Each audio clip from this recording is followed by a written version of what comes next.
One-Up Media.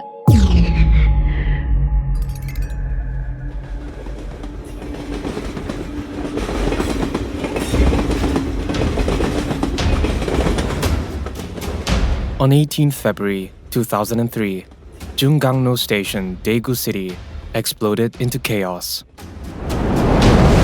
Within 5 minutes of the incident, firefighters arrived on scene, quickly realizing the gravity of the situation. This was no ordinary fire. It originated deep within the Junggangno subway system.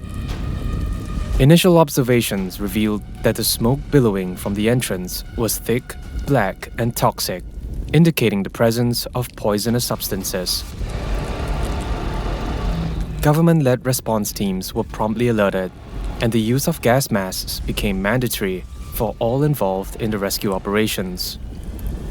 As information began to emerge from early survivors fleeing the station, it was clear that the blaze had ignited on one of the trains, sparked by an individual now overwhelmed by guilt and despair. Acting on this critical information, the response coordinators urgently called for additional firefighters, paramedics, and law enforcement officers to the scene.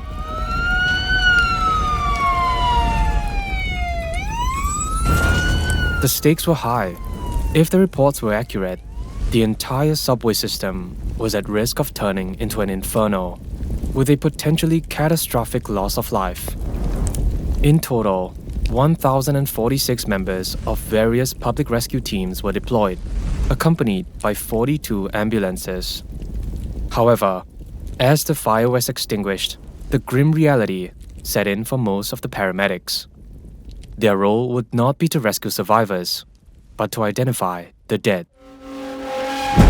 In the aftermath, the world would come to recognize the Daegu Subway Fire as one of the deadliest disasters in recent history. Tragically, the disaster was not accidental. It resulted from a series of misguided decisions by an individual and a corporation, exacerbated by insufficient fire safety measures, transforming Junggangno Station into a devastating inferno. Thick black smoke billowed out of the subway's ventilator shafts. Below, an inferno as the fire ripped through 2 packed trains, burning its victims or asphyxiating them with death. From One-Up Media, this is Mass Murders.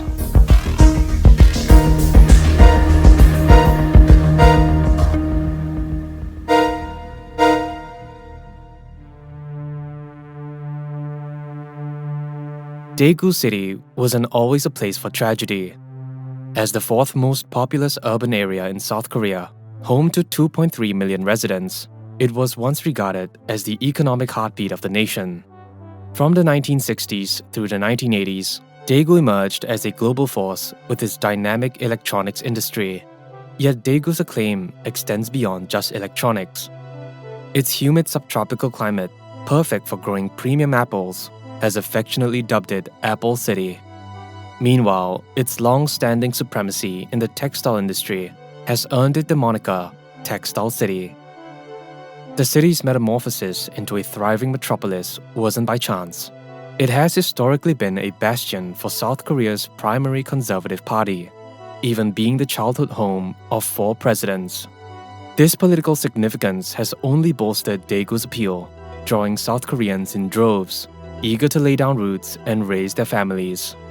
This allure triggered a demographic boom. From the close of the Korean War in 1953 to 1985, Daegu's populace swelled 4-fold, peaking at around 1.9 million. This burgeoning population catalyzed a period of unprecedented growth, casting Daegu as a beacon of urban development. However, with growth came growing pains. The city's infrastructure was pushed to its limits. Financial strains became more apparent, but the biggest common grip among its residents was road congestion. To tackle the escalating road congestion, Daegu's local government assembled a research team. Their findings pointed toward an ambitious solution: constructing a network of underground tunnels to facilitate a metro train system. This plan picked up steam in 1991, right as the city's population surged by another 500,000. highlighting the critical need to ease traffic woes. The rollout of the Daegu Metro was swift, but came with its share of obstacles. For a project as intricate as the creation of a metro line, it's imperative that safety measures are rigorously implemented, guidelines are meticulously adhered to, and a high degree of caution is maintained throughout the process. However, despite the apparent dangers, the construction phase witnessed notable safety lapses. A tragic example of this was in 1995, during the development of Daegu Metro Line 1. An accidental gas line rupture led to an explosion, catapulting a 50-meter-high flame into the sky and resulting in the loss of 101 lives. In the aftermath, Daegu's authorities took steps to bolster rescue capabilities and amend the city's gas business legislation. Yet these adjustments were limited in scope, failing to comprehensively tackle a range of safety issues, such as the fire safety protocols on metro subway platforms. It was assumed all would be well. This was, after all, a very controlled and singular incident.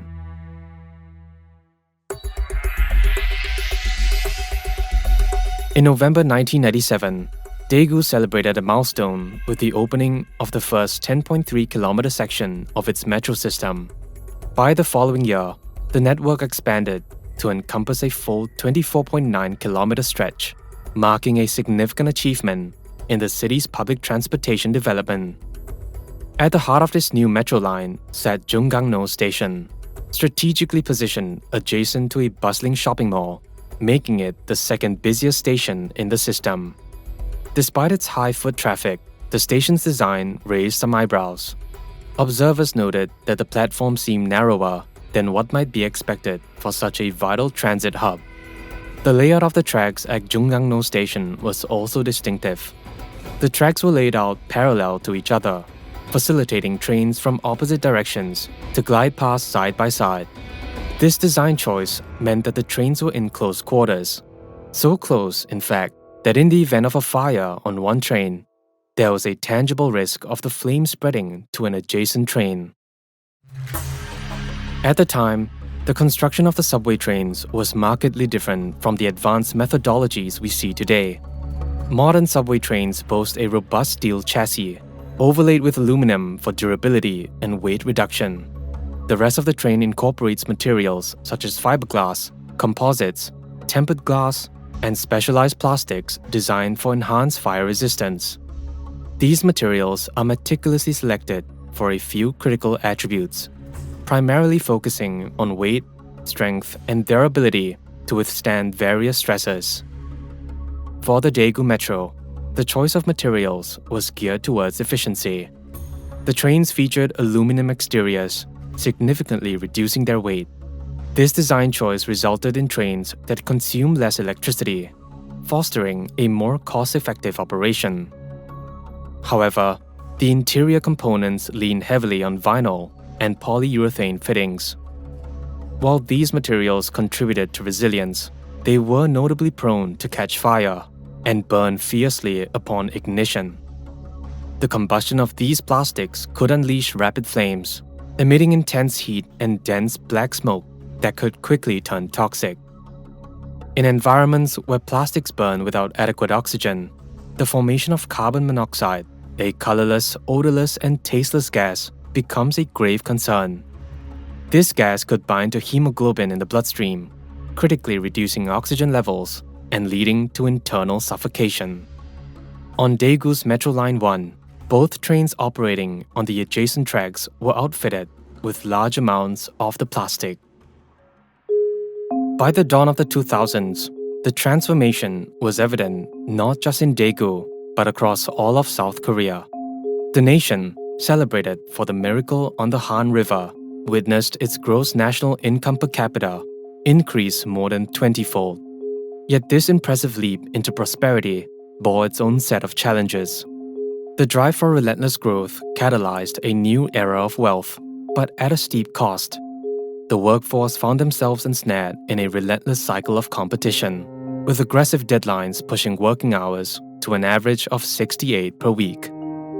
This shift towards a more sedentary lifestyle, compounded by the stress of overwork, brought once remote health issues to the forefront. High blood pressure, diabetes, high cholesterol, and obesity now became prevalent concerns.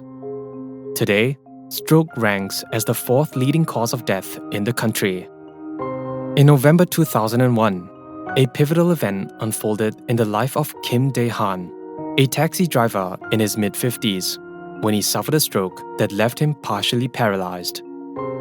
No longer able to work and faced with escalating hospital bills, Mr. Kim's mental well-being began to decline sharply. Signs of depression emerged, coupled with recurring thoughts of death, prompting him to seek medical attention. However, his hospital stay seemed to exacerbate his plight, leading Mr. Kim to perceive his treatment by the medical staff as inadequate, a reflection perhaps of the broader issue of overwork affecting service quality across South Korea.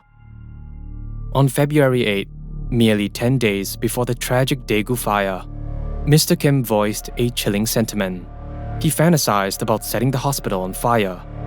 Given the choice, he also expressed a desire to not face death alone, but to take as many others with him as possible.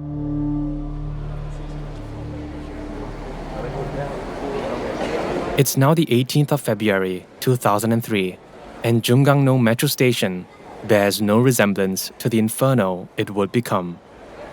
It's 9:53 a.m., still considered as morning rush hour, and many of the train passengers were students or young women who worked in the downtown department stores.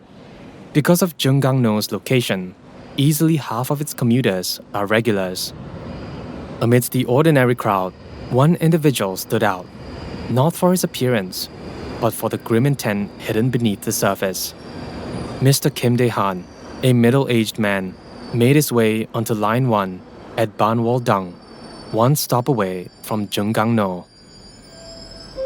With the doors sealed shut, Mr. Kim embarked on his short journey to Junggangno Station. To the casual observer, nothing about him raised alarms. Dressed in a simple blue tracksuit and carrying a duffel bag, he blended into the crowd. A peek inside his bag would reveal nothing overly suspicious, just 2 green milk cartons. But Kim Dae-han would know something that no one else would. The cartons did not contain milk, but were instead filled with $6 worth of gasoline, a detail that would soon transform a routine commute into an unthinkable disaster. As the train made its way towards Junggangno, Mr. Kim's actions abruptly shifted from mundane to alarming. He began fiddling with a lighter, igniting it in a seemingly careless manner. This unusual behavior caught the eye of an elderly passenger who instinctively shouted, "Stop." This call to action reverberated through the cabin, drawing the attention of fellow passengers to the unfolding situation. A collective effort to subdue Mr. Kim ensued, with several individuals trying to snatch the lighter from his grasp. In the chaos, one of the milk cartons was knocked over with force, spilling its contents across the cabin floor. The sharp, unmistakable odor of gasoline filled the air, confirming the passengers' fears that the liquid was highly flammable. As the urgency of restraining Mr. Kim became obvious, the scuffle intensified. In a fleeting moment of carelessness, the gasoline ignited. A dense plume of black smoke billowed forth, growing thicker by the second, with no sign of abating. Those nearest to the blaze were likely unaware of its cause, but passengers further away might have discerned that the plastic furnishing was catching on fire rapidly. For those caught in the proximity, breathing became an increasingly labored effort, each inhalation more difficult than the last. As the train came to a halt in the next station, desperate glances turned towards the exits. The arrival of their destination now carried a dire urgency previously unimagined. Back at Junggangno Station, a sense of unease began to permeate among the commuters on the platform. Was it a haze inside? No, it can't be. As the door slid open, the grim reality became undeniable.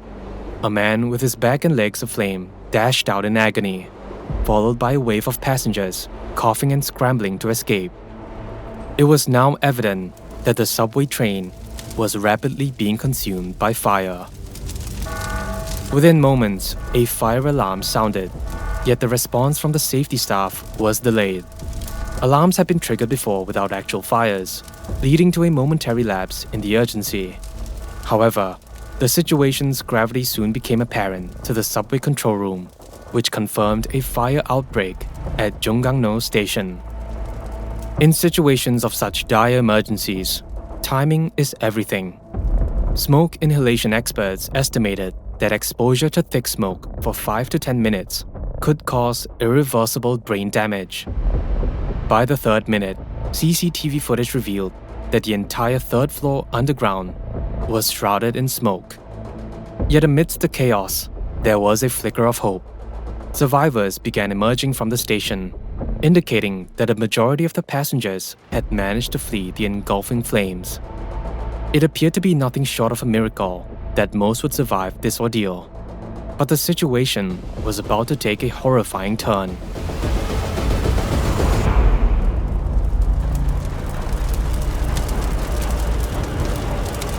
On the opposite track, a glimmer of light was spotted, growing increasingly intense. Another train, carrying at least 185 unsuspecting passengers, barreled into the station, halting alongside the fiery chaos. Given their close proximity to the blaze, the fate of those aboard seemed sealed, a tragedy unfolding in real time with the potential loss of 185 lives in an instant.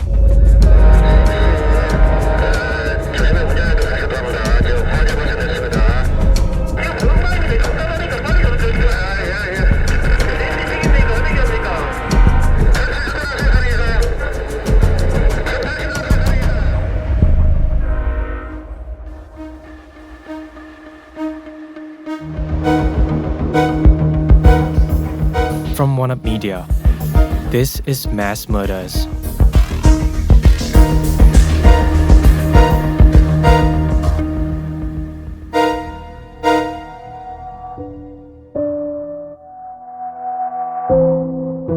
On February 18, 2003, tragedy struck the Daegu Subway system when a severely depressed Mr. Kim Dae-han boarded a train with 2 milk cartons filled with gasoline, intending to set it ablaze. A struggle quickly erupted as passengers noticed Mr. Kim's actions. One of the cartons was knocked over in the commotion, and the spilled gasoline caught fire. The flames spread rapidly, fueled by the subway train's polyurethane interior, a material known for its flammability and for emitting toxic, suffocating smoke when burned. As the train pulled into Junggangno Station, the early passengers managed to escape, offering a fleeting moment of hope amidst the chaos, before the situation took a dire turn. An incoming train on the opposite track halted right next to the engulfed carriage. Given the usual passenger numbers, it was feared that more than 180 people were on board, putting them in grave danger amidst the unfolding disaster. In the wake of the emergency, several safety protocols were expected to activate, yet it became apparent that significant oversights in the platform's design compromised these measures.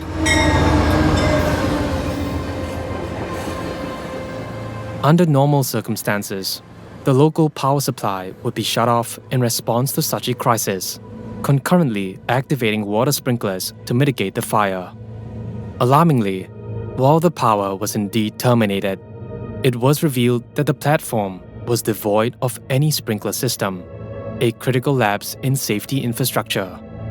Furthermore, although fire extinguishers were present, their locations were not intuitively marked, rendering them virtually invisible as the station was quickly shrouded in dense black smoke. By now, the temperature on platform B3, the epicenter of the disaster, is estimated to have surged beyond 1,000 degrees. This intense heat led to the combustion of nearly everything in its path, including facilities, signage, and the platform ceiling itself. At the heart of this inferno sat the newly arrived train, its passengers horrified as flames began to invade their cabin. Back at the front of the train, the operator received a grave directive. Quickly, run somewhere else. Go up, kill the engine and go. Grasping the severity of the situation, he acted swiftly, opening the doors to make his escape as instructed. Under normal circumstances, the successful evacuation of even one individual would be a cause for relief, a life saved in the midst of a chaos. But there's one thing you must know. The operator, perhaps out of instinct or habit, turned off the master switch and removed the key from the train. This act, while routine for powering down the train, akin to turning off a car's ignition, had unintended consequences. It completely deactivated any onboard batteries that could power the train's door mechanisms, rendering them significantly more challenging to open without specific knowledge or skill. This inadvertent action, meant to ensure safety, ironically introduced a new layer of complication for those still aboard, seeking escape from the escalating danger. On the platform, passengers from the first train frantically tried to escape. The dense smoke severely limited visibility. About half of all escapees could not see at all, while a staggering 90% had only a meter of visibility ahead.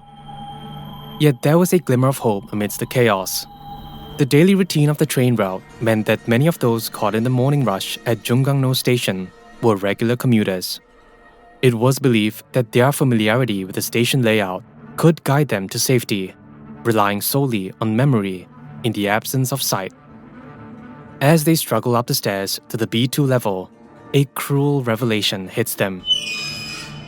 Metal shutters that weren't here before had collapsed down upon them, sealing off familiar escape routes. Confusion and panic likely set in as they confronted this unexpected barrier. How had their routine path to safety suddenly become a trap?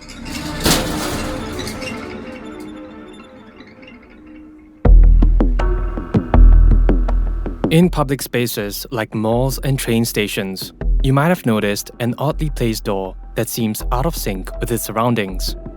While it might look out of place, this door is actually a critical part of an advanced fire control system designed for such environments. This system springs into action when high temperatures are detected, triggering a fire shutter to slam shut. The primary goal of this mechanism is to compartmentalize the building, effectively slowing down the fire spread from one area to another. This compartmentalization is vital as it provides precious time for people to evacuate safely. In the event of a fire, these seemingly random doors become the only means of escape. However, this well-intentioned system can sometimes create confusion among those trying to evacuate. Ideally, emergency lighting should guide people to safety. Yet, at Jungang-no Station during the crisis, the emergency lights were found to be too dim.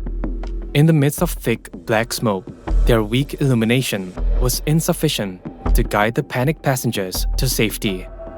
Moreover, the station's ventilation system was not up to the task of handling the emergency. Instead of expelling the toxic smog, it allowed the smoke to remain trapped within the compartments formed by the closed fire shutters, significantly increasing the suffocation risk for those attempting to escape. As the fire spread from the B3 level to B2, the situation grew increasingly dire. About half of the trapped individuals resorted to feeling their way along the walls in search of exits, while others blindly followed the person in front of them, hoping they were headed towards safety. In the thick of the emergency at Jungang-no Station, some passengers made a critical observation amidst the chaos. The smog, dense and disorienting, seemed to snake its way along a peculiar path. Turns out, the station's ventilation system, overwhelmed and ineffective, unwittingly directed the smoke along the escape routes. This accidental guidance became an unintended blessing, leading those suffocating from the smoke directly to the exits, and in turn, creating a trail for others to follow. As the survivors spilled out of the station, a ready and alert team of paramedics and rescuers was there to greet them. quickly administering first aid to those in need. The firefighters, now equipped with gas masks, were able to approach the heart of the inferno, battling the flames with renewed vigor. The fight against the fire was intense and prolonged, lasting 3 exhaustive hours before the situation was brought under control. Yet the presence of toxic smoke required an additional 2-hour wait before the rescue teams could safely venture inside to search for and assist any remaining survivors. At 3:30 p.m., as the smoke dissipated, rescue teams began their descent into the station's depths amidst the oppressive heat and humidity. Every surface was veiled in soot. Particles hung suspended in the air, with the majority settled on the remnants of destruction. Descending to level B2, the teams encountered haunting evidence of the chaos. Smudged finger marks of desperation streaked the walls. It was a clear indication of a struggle for survival, a struggle that, as evidenced by the burnt remains, not all managed to overcome. On reaching level B3, the extent of the devastation became even more pronounced. The surroundings bore the scars of intense heat, indicative of the area transforming into an inferno. There, a grim discovery awaited the teams. Although no survivors were expected, the sight of 2 cleanly burned train frames seated on the platform was profoundly unsettling. Everything was burned so cleanly that it resembled a cremation. The trouble now wasn't just bringing the victims out, it was identifying them when there's almost nothing left.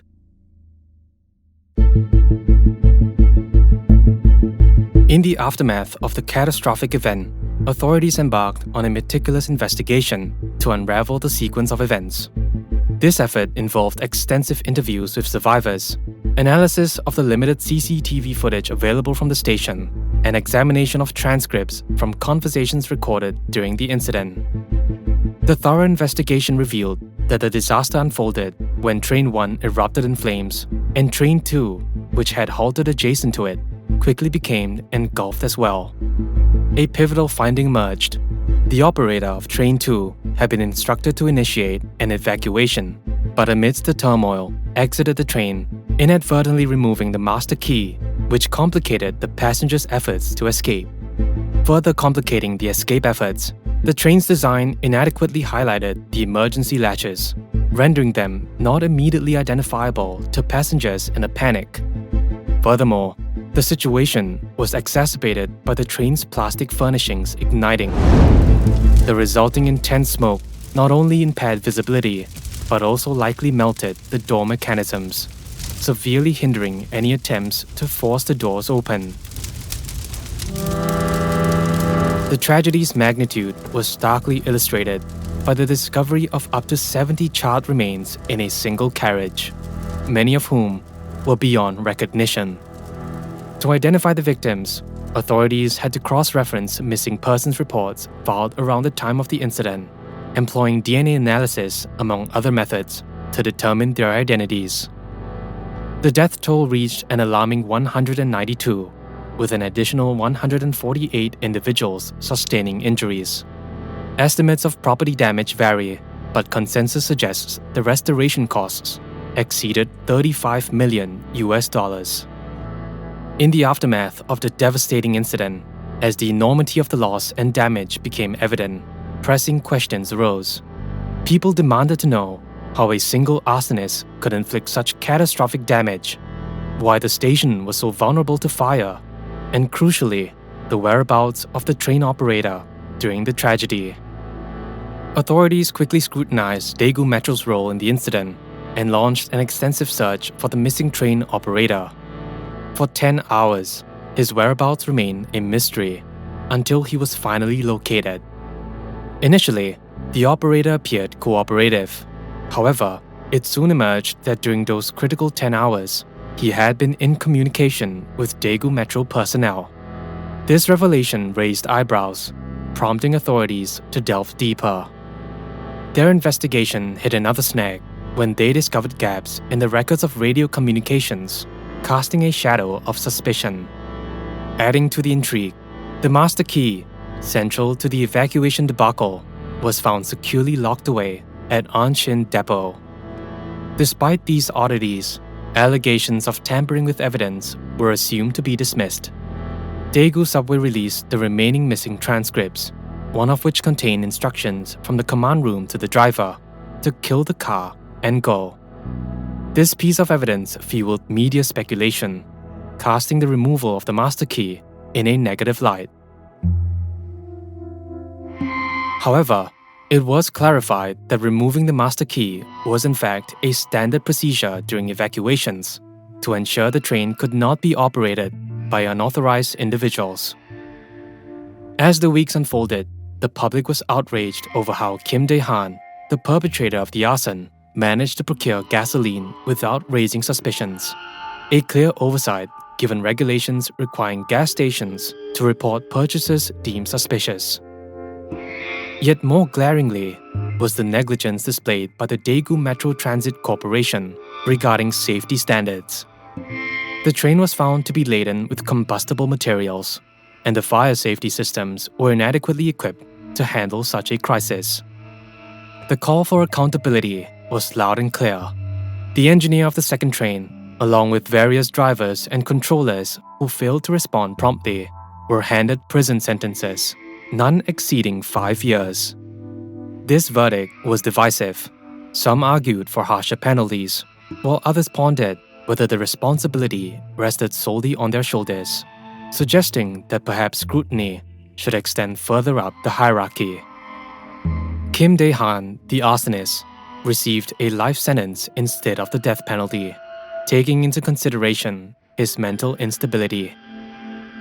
He passed away a year later due to a deteriorating chronic illness. In response to the disaster, sweeping reforms were implemented. These included prohibitions on carrying hazardous substances on trains and enhancements to safety standards.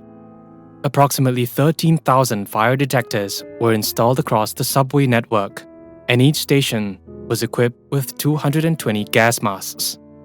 Older trains identified as fire hazards were replaced with models featuring flame-resistant materials and more obvious instructions for operating safety latches.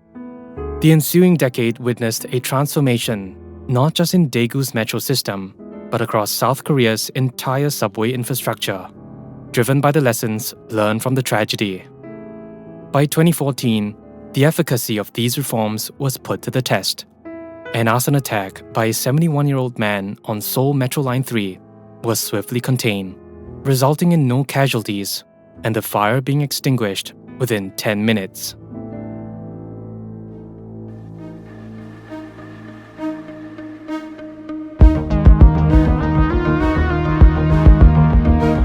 Mass Murders is a One Up Media original. A quick word on our reenactments and dramatizations. While we can't know exactly what they say, think, or feel at the moment, it is all based on research. This episode was executive produced by Guang Jin, produced and written by Ethan Sam, edited by Alex, narrated by Jason, audio experience by Ethan Sam, with additional engineering by Ashley from One Up Media. Thank you for listening. We'll see you in the next one.